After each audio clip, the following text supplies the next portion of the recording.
Okay, so these are some of my secrets for living a victorious life. And a victorious life is a life where you are winning, where everything is working together in your personal life and all of that stuff.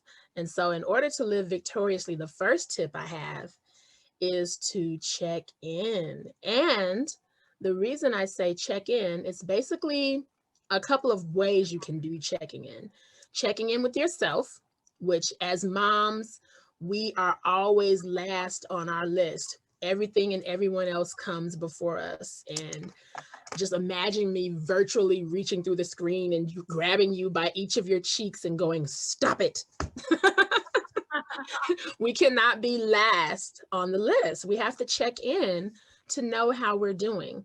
And so, a couple of different ways you can check in with yourself is to journal. I'm a firm believer in journaling. And my journal is my place to be completely unfiltered. So, if anybody is nosy enough to pick it up and read it one day, I'm not going to apologize for anything that's in it. I said what I said. You ain't had no business reading it because I wasn't talking to you.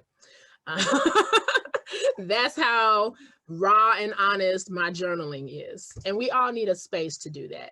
So, journaling and then checking in with someone else, having a trusted person. It can be your spouse, it can be a best friend, but someone you can check in with that has your best interest at heart and that's going to hold you accountable. And checking in with a therapist or a life coach. So, a professional, someone who will help you process.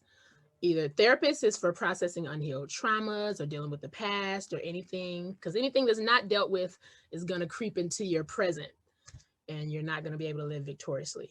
And then a coach, we can talk about later on the difference between a therapist and a life coach.